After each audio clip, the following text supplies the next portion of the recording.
everybody, welcome back to Signs of Life. This is Amanda Tadlock, and we are on week 5 of our study through these 8 powerful statements made by Jesus to his disciples. What we've been discovering is that the Beatitudes are actually sort of a spiritual assessment tool that allow us to understand what real spiritual growth and maturity look like as the Lord takes us and transforms us into the image of his Son. So this is a way that we can know not only where God has been moving in our lives, but where he wants to take us.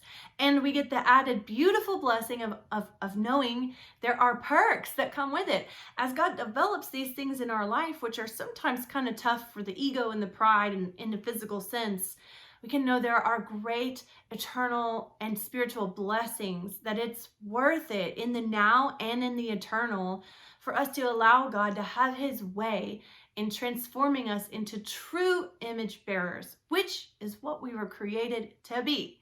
So as we get into week 5, I just want to say I'm so excited about this one. This is the point in our journey where God has really emptied us out of all of the pride and all of the selfish ambition and all of that stuff. And now he's moving us into a place of really filling us up with his attributes so that we can continue his work on this earth in the interactions and the relationships that we have here. So this one is such a special attribute to me because it is one of God's personal attributes. So now we're really going to see that we begin to take on the character of God. We talked about before having the heart of God, being filled with a desire for what he desires, but now he's going to fill us with activity that demonstrates and continues his heart and his work among those around us. So we get to be part of the kingdom work in this attribute. Very exciting. So beatitude number 5, without further ado, is blessed are the merciful, for they shall receive mercy.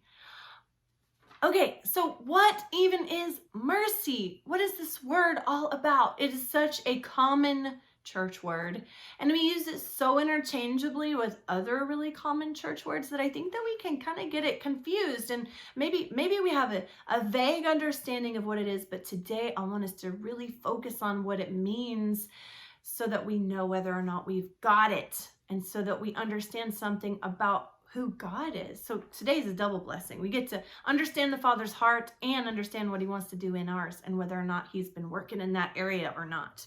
So mercy, a common synonym that you'll see used interchangeably in the scriptures is compassion. So mercy is actually extending compassion or extending forgiveness actively towards someone who it's within your power to punish or to judge. It's easy to get it confused with grace because grace is giving somebody something they don't deserve.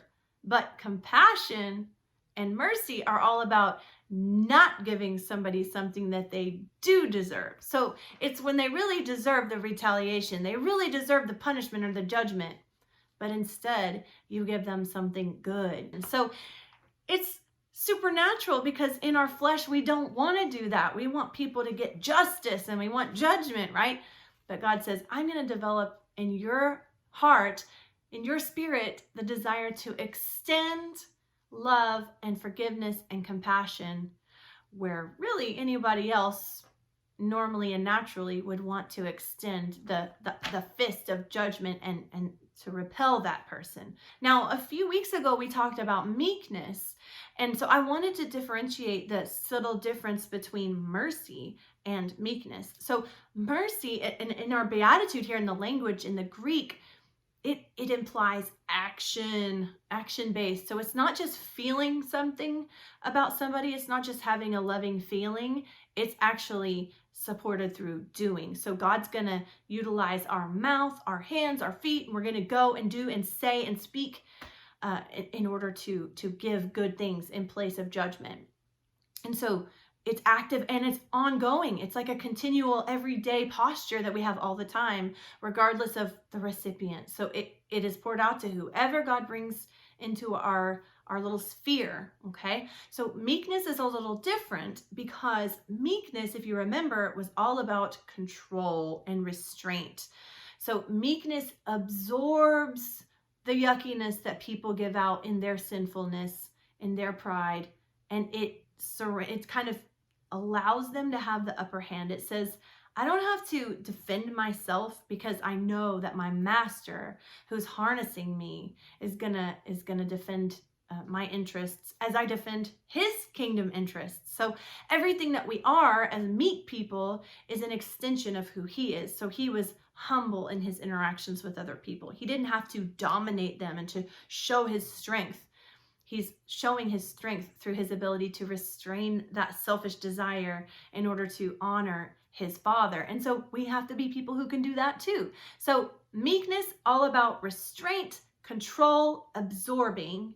And now you have mercy, that's all about pouring out, not retaliating, but pouring out love, which is counterintuitive, where we might want to retaliate and pour out judgment and distance ourselves and punish people. We're going to love them instead. We're going to be kind to them instead. We're going to help them instead, bless them instead.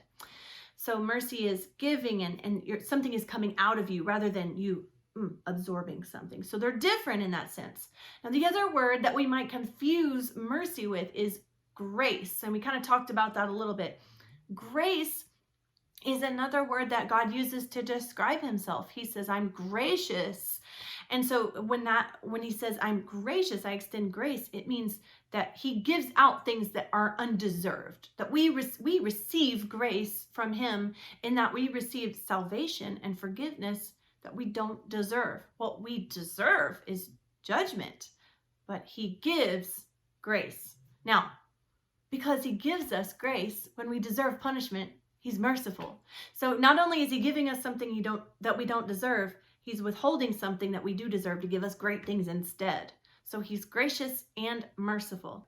All right, so now that we kind of understand what mercy is and what it isn't, and that it is an active posture, lifestyle thing that doesn't worry about deservedness, that just keeps on going and going like the Energizer Bunny, I want to talk to you about this really cool word picture that we see in the Old Testament. There's a passage in Exodus 34 where Moses says, God, I want you to show me who you are. Show me your glory, he says. He wants to know the God that he's serving and representing as he leads Israel. And God says, okay, I'm going to pass by you. I'm going to hide you in a rock, and I'm going to proclaim all of my goodness to you. I'm going to tell you who I am and what I'm all about. And so God does this, and he proceeds to say these 13 things that are attributes, 13 characteristics of his heart that he says are his goodness. Compassion is one of these words, and in Hebrew it's racham. It's the word racham, okay? And so that is the same word for mercy, same word. So the really cool thing about racham is that the same words, the same Hebrew characters that are used to make up that word are the same letters that make up the word for womb. And you might be thinking, what does that have to do with anything? Well, mercy and compassion are so perfectly demonstrated by a womb. So we're going to think about that word picture that God gives us just a little bit. So think about a pregnant woman that you've known, or maybe you've been pregnant at some point in your life. Now, when you're in that state of being pregnant, you're carrying a life inside you. It has not yet been born. It's all potential right now. It's growing. Are you experiencing the most pleasant circumstances? No, that little fetus is depleting. Your ankles are swollen. You feel sick all the time. You're exhausted. You're eating crazy things and crazy amounts of things just to cultivate life in this little being that will one day be born and join your family, right? The womb is a place where that little baby is protected, right? That baby is fed, nourished. That baby is comforted. I mean, I think about mamas like singing and talking to their baby that's in utero. Like, it's amazing. Like, there's all this love just being poured in, poured in, poured in. That baby isn't pouring anything out back toward the mommy. She's not worried about it. And she's not worried about the physical. I mean, it's uncomfortable, but she's not worried about the inconvenience of the experience of being pregnant, because her eyes are focused on what will be. There will be a child. That child will be part of my family. I'll get to hold you. I'll get to watch you grow up. It's going to be amazing. So moms, pregnant moms, focus on the potential, what will be, what could be, and they foster what will be in the future. They nurture for what will be in the future. And this, friends, is mercy. Anyone that comes into your life on any given day, God is bringing them into your spiritual womb and saying, nurture, protect, pour in, guide, see the potential in this life, see that something great could come out of this situation. Foster growth, foster development. Do it sacrificially, even if it's uncomfortable for you, even if it's depleting for you. And don't worry about what's coming back to you. Don't expect them to give anything back to you, because I'm just letting you be an instrument of cultivating life and potential and growth in the person that I'm bringing to you. Do you see how amazing that is? Like, God's word is so amazing in that it does that the illustration is already built in.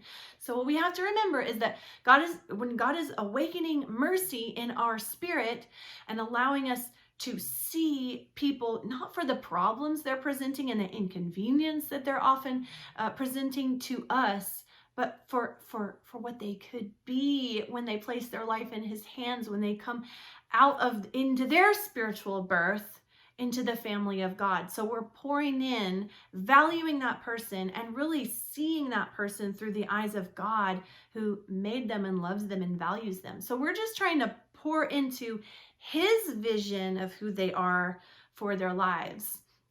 There's this really funny quote that I love that I think kind of could apply here. There's a quote that I heard once that says, inside every man is a hero and a hobo, and the one that you talk to is the one you'll do life with. And I think that is great marriage advice for you men and women who are married out there. Talk to the person that you believe is inside your spouse that they could become. I think the same principle works here. We have to treat this person as the hero that they are in God's eyes. We have to see that God values them and has a purpose for them and potential, and he's poured gifts in them. And we have to pour into that person and help it come to fruition in their lives. So we have to speak to the hero inside of every person, the Christian disciple overcomer inside every person, and foster that development in them.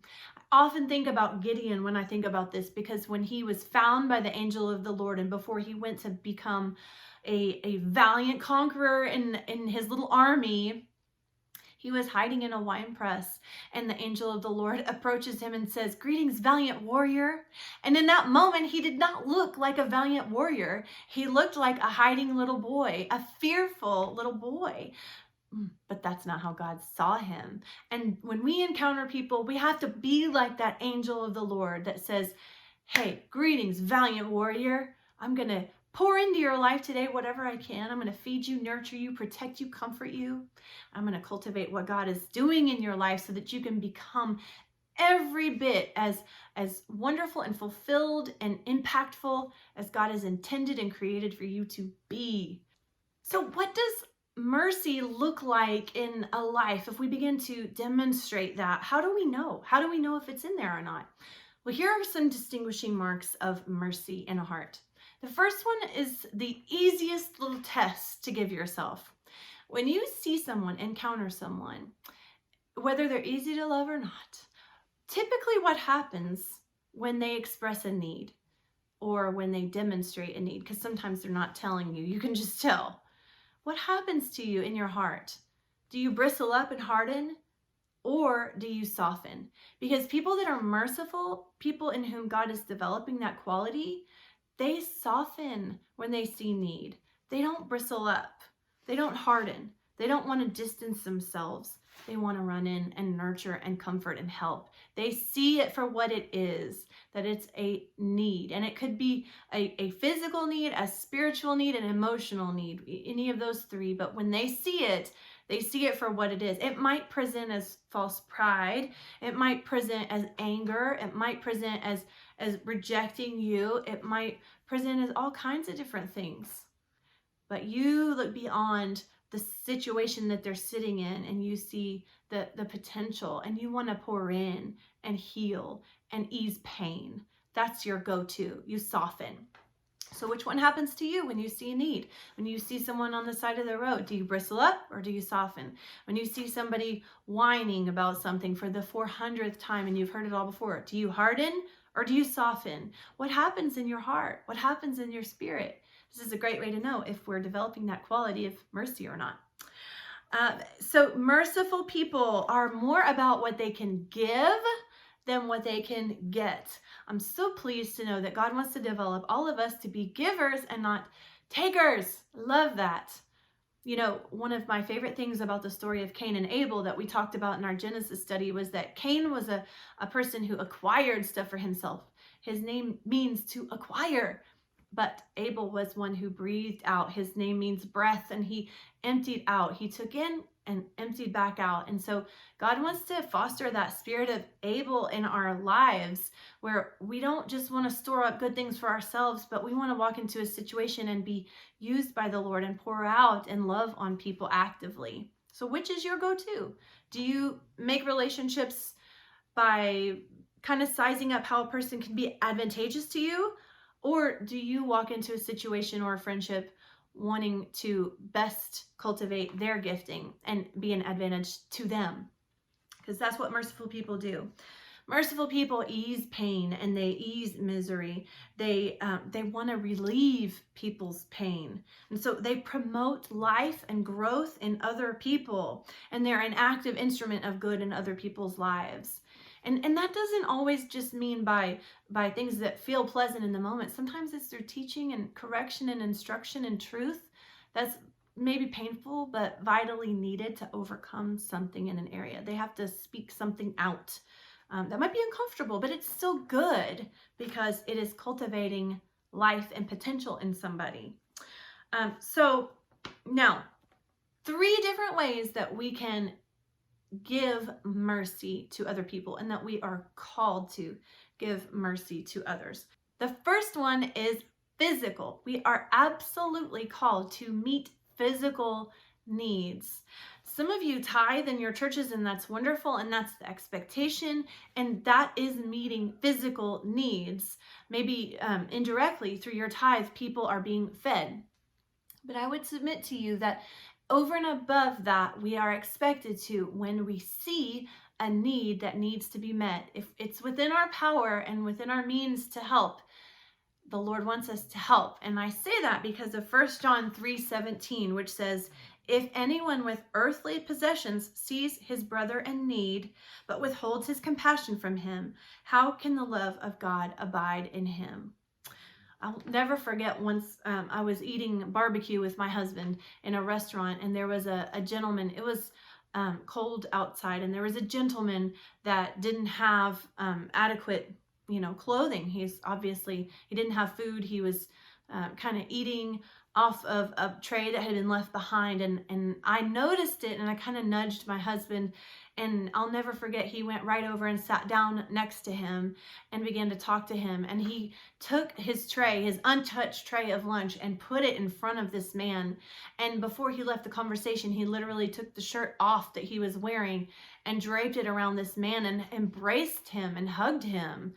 And I saw the need, but I'm ashamed to say I was hesitant to take the action. I was worried because he was a man and I didn't know him. And Michael encouraged me and said that was wisdom. In that situation, he said I was the one who needed to meet the need. But how often do we see these needs around us, but we're fearful of actually taking the next step of doing something about it? I was so proud of my husband that day, who is the embodiment of mercy.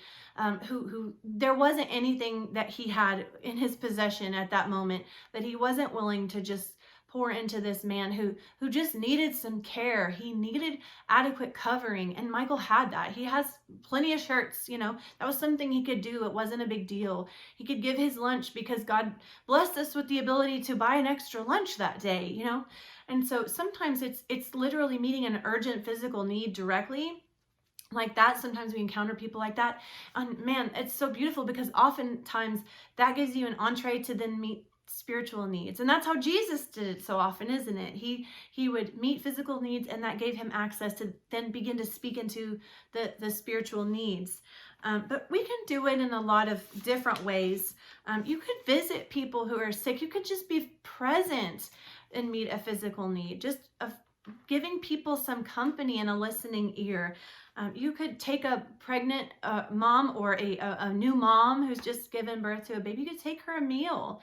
You could feed their family that way. If you know people who work offshore, you can help minister to the children of those fathers who are away for months at a time. You know, those boys growing up with their dad working offshore and away all the time. They need a guy in their lives. They need the physical presence of a godly man in their lives. I'm hearing about that so much these days. So sometimes our physical presence, sometimes our provision, our stuff can be a way that we meet physical needs. Sometimes it's money. You could sponsor a child and indirectly meet needs through those frontline workers who are in nations all over the world or who are here. But we can do that, and we're expected to do that to meet those physical needs, those tangible things. That maybe it's a room in your house. Maybe you could let somebody use the space in your house that you're not utilizing right now, and that would be a blessing to provide shelter to someone. Maybe it's donating your clothing that you're not using anymore. Don't throw it out. Like, take it somewhere where it can be donated, or give it to a family in need. It doesn't have to take all of your paycheck for you to give of what you have. So let's have our eyes up to what we have that is in excess that others might be able to utilize. So that's how we can meet some physical needs. Now, emotional needs is another that we are expected to give and to pour into. Matthew 9:36 says that, seeing the people, Jesus felt compassion for them because they were distressed and dispirited, like sheep without a shepherd. You see that word compassion? That is our word, mercy. He felt compassion and wanted to pour into that which he saw was lacking in them. They were downcast emotionally. And he said to his disciples, the harvest is plentiful, but the workers are few. I find it so interesting that he said that about the people that had emotional needs and were downcast in their demeanor, in their mood, because oftentimes those are the toughest people to love. The people that are depressed and experiencing anxiety, or who are sad, or who are angry, all those tough feelings. It's hard to know what to do, and sometimes we just don't say anything because we don't know what to say, and we're afraid we're going to say the wrong thing. But Jesus is saying, man, I'm looking for people who are ready to get in there and comfort and champion people. And so those are the two ways that we can meet emotional needs. We can comfort other people. Isaiah 35 verses 3 and 4 says, strengthen the limp hands and steady the feeble knees. Say to those with anxious hearts, be strong, do not fear. Behold, your God will come with a vengeance. With divine retribution, he will come to save you.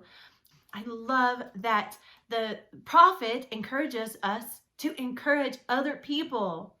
One of the characters in the Bible that I love who does this so well is Elizabeth. And I always think about her because she waited so long to have a child of her own. And she was going to have a child, John the Baptist, who was going to have a great legacy and purpose. And yet when Mary comes to stay with her, she's not jealous or discouraged because Mary's having the Son of God, which is kind of like a one-upper. She's not discouraged by that at all. In fact, she praises Mary and encourages her and says, blessed is she who believed there would be a fulfillment of what the Lord had spoken to her. I mean, she's like, yeah, girl. She's her cheerleader. So we can do that. We can cheer people on. We can celebrate their victories with them. We can encourage them in their positive decisions and in their joy. We can be part of that.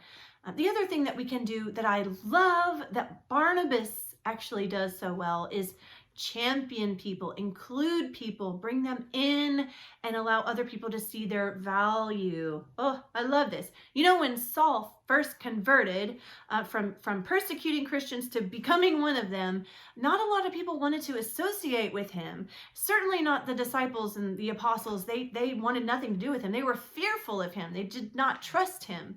But it was Barnabas that spoke up and championed him and said, hey, I vouch for him. And he went on to do ministry in partnership with Paul. And so we can do that too. We can see somebody sitting alone in a church pew, and we can go and sit down next to them. We can bring them into the circle of our friends.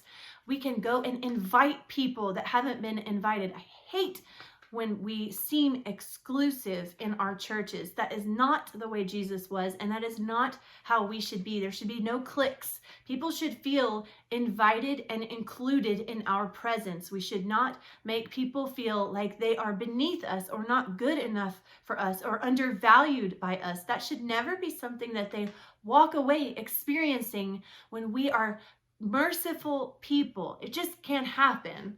God doesn't want that to happen because he includes everyone. If you remember, Jesus was very strongly criticized because he included the corrupt people and the taxpayers and prostitutes. He hung out with sinners. And so we're to hang out with people that maybe are less desirable in our culturally relevant sense of the word. Maybe they're just weird or difficult to love or different in some way. Our job is to be an extension of the Lord's hands and embrace those people and bring them in and not let them feel alone. So spiritual needs are the third way that we can demonstrate mercy and pour in and nurture growth and life in people that we encounter. Now, what does this look like? This can look like a couple of different things. One is just remembering, being aware and always sensitive to the fact that every person on this earth is a sinner. We all make mistakes. None of us is perfect. So when people experience a failure in some area spiritually, whether it's a very visible sin or whether they get arrested for something or whether they just make a moral choice that causes them to lose a title or a place or maybe leadership in the church, rather than being distanced from that person and maybe excluding them, our job as merciful people really is to embrace them, to keep them in that sphere, keep them connected through modeling and mentorship, through our physical presence. So I think the biggest one with spiritual needs is just being around and being intentional. You know, one of the ways that we can really nurture spiritually is by protecting our kids from what they see and what they're taking in. You know, I've just had a conversation with a couple of friends this past week about what we've discovered our parents allowed us to watch as little kids that we now realize was horrifyingly inappropriate. We had no idea what we were singing, what we were watching, what we were taking in. And now, as mature adults, we're like, why would our parents have ever let us be exposed to that?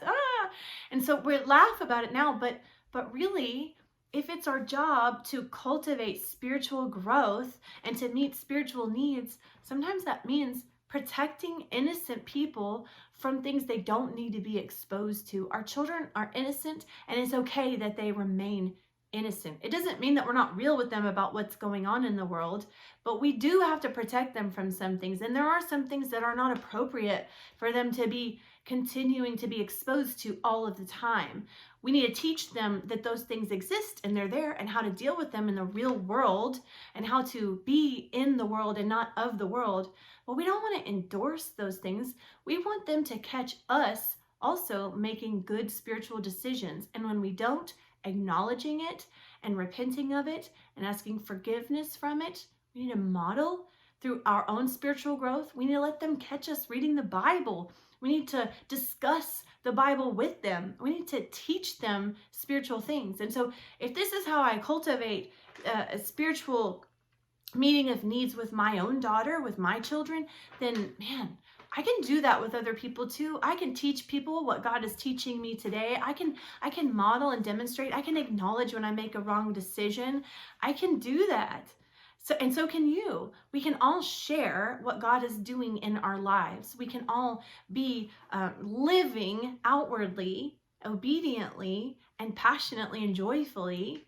And that is a way to meet spiritual needs, just through modeling, but also by doing it intentionally. We have to do life with people. We have to show up. One of the most beautiful things I see is this prison ministry. It's acknowledging, yes, you made a mistake, but God still loves you. God still has time for you. You're still part of things. And let us come and continue to share the mercy and the grace of God with you, even though you've made a big mistake in your life. It's okay, but it's what we do from this point forward that matters. And have you encountered people in your life that have made a big mistake, that are sitting in a situation that is deeply sinful and harmful to them? Don't back away from that person. Get in there and love and extend mercy, not judgment, but mercy. Continue to model and encourage and to pray over that person, to speak scripture into their life, to speak Jesus into their life. Don't be repelled by their mistakes. Don't be fearful that their sin will touch your life. Jesus wasn't. He boldly took the light into the dark places. And we, as his ambassadors, must do the same thing. So each week we've been talking about the blessings that come along with these Beatitudes. And this particular Beatitude is so personally meaningful to me because I've seen it at work in my life, in my journey. And so what God says is, if you're merciful, then you will receive mercy. So if you pour out that love and that compassion actively on others, you're going to get it back, not only in the eternal sense of the word and that you inherit the kingdom of God, but also in the right now, because we're building up a family of people who are spiritually healthy and ready to give that same compassion and mercy back to you. And so I've seen that working in my own life. So part of my testimony is that while I came into a saving faith as a middle schooler, as a young person, I really walked for many years accepting the Lord as my Savior, but not really my Lord. So Jesus wasn't really my boss. He was just my fire insurance through most of my growing up years. And then in my 20s, I found that because of the experiences of my life and just several factors, I found myself in a place where I had just about all of those needs. I had physical needs, and that I wasn't taking very good care of myself. I wasn't making good decisions. I had spiritual needs in that I didn't really know the Lord and wasn't walking in obedience. I didn't even want to talk about it.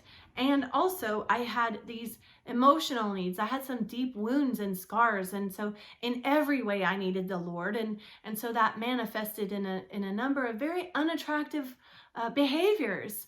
I was doing things and trying to numb myself in ways that were very unhealthy and very unappealing. And so I wasn't an easy to love person in that season. I was very insecure. I was very secretive and closed off and was in a really dark place and pretty, I would say, wary of other people, very guarded. And so in this season of life, I was working as a manager in a restaurant in this little French bistro, and a young man came in one day, all fired up about how God had just called him into ministry. So he left a budding career as an actor in New York to move to Atlanta, to save money, to go to school so he could change the world for Jesus.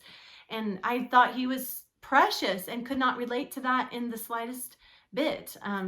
And was very, I thought he was very sweet, but just, oh man, I can't relate to that at all. I was just so jaded in that season. And, but despite my, maybe distance or wariness of him, he pursued a friendship with me. He began to not only do what I asked him to do as someone who worked for me, but he went above and beyond and cultivated a friendship with me and saw me and valued me and complimented me, encouraged me, invited me to church and invited me to spend time with him and to hear his testimony of what God was doing in his life.